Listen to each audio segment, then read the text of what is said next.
സാധാരണഗതിയിൽ നമ്മൾ ഒരു പ്രാവശ്യം ഒരു മണ്ഡലത്തിൽ നിന്ന് MLA ആയിട്ട് തിരഞ്ഞെടുക്കുന്നു, രണ്ടാമത് വരുമ്പോൾ വീണ്ടും ഉത്തരവാദിത്വം കൂടുകയാണ്, മൂന്നാമത്തെ പ്രാവശ്യം ആ ജനത വീണ്ടും നമ്മൾ ആത്മവിശ്വാസം അർപ്പിക്കുന്നു എന്ന് പറയുമ്പോൾ നമ്മുടെ ഉത്തരവാദിത്വം കൂടിക്കൊണ്ടിരിക്കുകയാണ്. അപ്പോൾ അത്തരത്തിൽ ആ ജനങ്ങളുടെ ആവശ്യങ്ങൾ നമ്മൾ എന്തൊക്കെയാണോ പ്രകടന പത്രികയിൽ അല്ലെങ്കിൽ നമ്മൾ ഇലക്ഷൻ സമയത്ത് പറഞ്ഞിരുന്ന കാര്യങ്ങൾ, ആ ഒരു സംഭവങ്ങൾ അതിൻ്റെ ഒരു 70% തീർക്കാൻ കഴിഞ്ഞിട്ടുണ്ടെന്ന് താങ്കൾ വിശ്വസിക്കുന്നുണ്ട്? ഷുവർ, ഞാൻ അത് വിശ്വസിക്കുന്നുണ്ട്.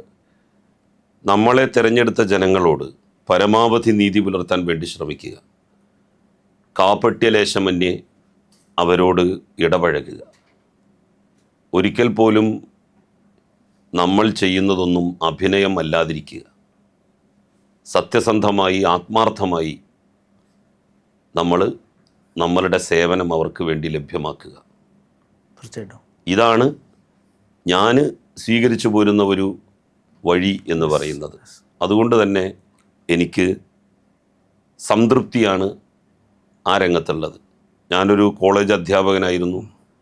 അവിടെ നിന്ന് വലിയ ശമ്പളം വേണ്ടെന്ന് വെച്ച് പൊതുപ്രവർത്തന രംഗത്തേക്ക് വന്നിട്ടുള്ള ആളാണ്. ഒരു MLAയുടെ ശമ്പളം എന്ന് പറയുന്നത് ഒരു കോളേജ് അധ്യാപകൻ്റെ ശമ്പളവുമായിട്ട് താരതമ്യം ചെയ്താൽ പകുതി പോലും ഇല്ല എന്ന് പറയാം. മുമ്പൊക്കെ 1/3 പോലും ഉണ്ടായിരുന്നില്ല. പിന്നീടാണ് കുറച്ച് വർദ്ധിപ്പിച്ച് MLAയുടെ ശമ്പളം ഒരു നിലയിലെങ്കിലും ഉയർന്നത്.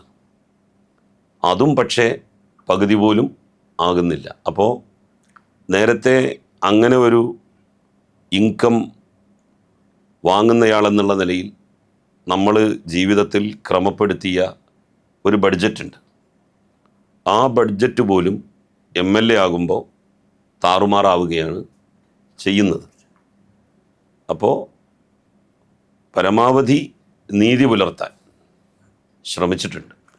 ഒരു പൊളിറ്റീഷ്യൻ എന്നതിനപ്പുറത്തേക്ക് സാറ് നേരത്തെ സംസാരത്തിൽ പറഞ്ഞ ഒരു അധ്യാപകൻ എന്നുള്ളൊരു സംഭവം, ആ ഒരു ക്വാളിറ്റി, ഒരു അധ്യാപകൻ്റേതായിട്ടുള്ള ഒരു ക്വാളിറ്റി താങ്കൾക്ക് പൊതുപ്രവർത്തനത്തിൽ അതുപോലെ കീപ്പ് ചെയ്ത് പോകാൻ കഴിഞ്ഞിട്ടുണ്ടോ? പരമാവധി ഞാൻ ശ്രമിച്ചിട്ടുണ്ട്. ഞാൻ അധ്യാപകനായിരുന്ന സമയത്തും ഒരു കുട്ടികളോട് വളരെ മിങ്കിളായിട്ട് ഇടപഴകിയിരുന്ന ഒരാളാണ്. അവരോട് ഞാൻ ദേഷ്യപ്പെടും, കയർക്കും, പക്ഷേ അതൊക്കെ അതോടുകൂടി തീർന്നു. ഞാൻ പഠിപ്പിച്ച ഒരു കുട്ടിയും ഞാൻ ഗൗരവക്കാരനാണ് എന്നുള്ളത് പറയുന്നതോടൊപ്പം തന്നെ ഞാൻ അവരോട് വളരെ ഫ്രണ്ട്ലി ആയിരുന്നു.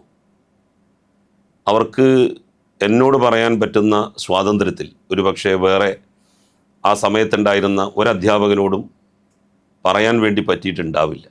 അത്രമാത്രം അവരുമായി ഇഴുകിച്ചേർന്നാണ് ഞാൻ നിന്നിരുന്നത്. കുട്ടികളെ ഞാൻ പഠിച്ചില്ലെങ്കിൽ, ചോദ്യം ചോദിച്ചിട്ട് കിട്ടിയില്ലെങ്കിൽ അവരെ തമാശക്ക് കളിയാക്കും. ആ കളിയാക്കലിനപ്പുറത്തേക്ക് മറ്റൊരു തരത്തിലുള്ള ആ കളിയാക്കൽ തന്നെ ധാരാളമാണ് അവർ പറയാത്തതിന്. പിന്നെ അവർ നന്നായി പഠിച്ചു വരും. അധ്യാപകൻ എന്നുള്ള നിലയിൽ ഞാൻ സംതൃപ്തനാണോ എന്ന് ചോദിച്ചാൽ സംതൃപ്തനല്ല എന്നുള്ളതാണ് എൻ്റെ ഉത്തരം. കാരണം 12.5 വർഷം ഞാൻ അധ്യാപകനായിട്ട് ജോലി ചെയ്തിട്ടുണ്ട്. ഈ 12.5 വർഷം ഞാൻ നന്നായിട്ട് പഠിപ്പിച്ചിട്ടുണ്ട് കുട്ടികളെ.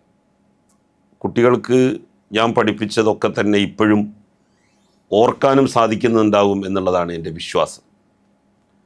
പക്ഷേ ഒരധ്യാപകൻ എന്ന് പറയുന്നത് കേവലം നന്നായി പഠിപ്പിക്കുക എന്നുള്ളത് മാത്രം ചെയ്യുന്നവനല്ല. അതിനപ്പുറത്തേക്ക് ഒരു കുട്ടിയെ, ആ കുട്ടിയുടെ എല്ലാ സാഹചര്യങ്ങളും മനസ്സിലാക്കിക്കൊണ്ട് ആ കുട്ടിയെ പഠിപ്പിക്കുക. വെറുതെ അക്ഷരങ്ങൾ പഠിപ്പിക്കുക, അറിവ് നൽകുക എന്നതിനപ്പുറത്തേക്ക് അവൻ്റെ ഒരു മെൻഡറാവണം ഒരു അധ്യാപകൻ. അവൻ്റെ കുടുംബ പശ്ചാത്തലം, അവൻ്റെ സാമൂഹ്യ സ്ഥിതി, ഇതെല്ലാം ഒരു അധ്യാപകൻ അറിഞ്ഞിരിക്കണം. എങ്കിൽ മാത്രമേ ആ അധ്യാപകന് ആ കുട്ടിയോട് വേണ്ട രൂപത്തിൽ പെരുമാറാൻ വേണ്ടി കഴിയുകയുള്ളൂ. പ്രയാസം അനുഭവിക്കുന്ന ഒരു കുടുംബത്തിൽ നിന്ന് വരുന്ന കുട്ടിയുടെ പ്രയാസം മനസ്സിലാക്കാതെ നമ്മൾ ആ കുട്ടിയോട് ദേഷ്യപ്പെട്ടാൽ, അല്ലെങ്കിൽ ആ കുട്ടിയോട് അസ്ഥാനത്ത് എന്തെങ്കിലും പറഞ്ഞാൽ അത് ആ കുട്ടിയെ വല്ലാതെ വേദനിപ്പിക്കും. അങ്ങനെ എല്ലാം നോക്കി പെരുമാറുന്ന ഒരു നല്ല അധ്യാപകനാകാൻ എനിക്ക് എൻ്റെ സാമൂഹ്യ സേവന പ്രവർത്തനങ്ങൾ കൊണ്ടും രാഷ്ട്രീയ പ്രവർത്തനങ്ങൾ കൊണ്ടും സാധിച്ചിട്ടില്ല. എന്നാൽ നന്നായി ഞാൻ ക്ലാസ് എടുത്തിട്ടുണ്ട്, അത് കുട്ടികൾക്ക് മനസ്സിലായിട്ടുണ്ട്. പരമാവധി അവരുടെ ഒരു സുഹൃത്തായി നിൽക്കാൻ വേണ്ടി ഞാൻ ശ്രമിച്ചിട്ടുണ്ട്. അതുകൊണ്ട് തന്നെ ഏത് ഭാഗത്ത് ചെന്നാലും ഞാൻ പഠിപ്പിച്ച കുട്ടികൾ, പഠിപ്പിച്ചില്ലെങ്കിലും ഞാൻ അവിടെ പഠിപ്പിച്ച കാലയളവിൽ അവിടെ പഠിച്ച കുട്ടികൾ, അവരൊക്കെ തന്നെ ബന്ധപ്പെടാറുണ്ട്. ഞങ്ങൾ പരസ്പരം സമയം ചെലവിടാറും ഉണ്ട്. റീസെൻ്റ് ആയിട്ട് ഇപ്പോൾ ഖത്തറിൽ പോയ സമയത്ത് അവിടുത്തെ അലുമിനി, അത് മീൻസ് PSMOയിൽ പഠിച്ച കുട്ടികളെല്ലാവരും ചേർന്ന് സാർക്കൊരു അവിടെ ഒരു സ്വീകരണവും കാര്യങ്ങളൊക്കെ ചെയ്തിരുന്നു. അപ്പം ഇപ്പോഴും ആ ഒരു കണക്ഷൻ വിദ്യാർത്ഥികളുമായിട്ട് കണക്ട് ചെയ്ത് പോകുന്നുണ്ട് തന്നെയാണ്.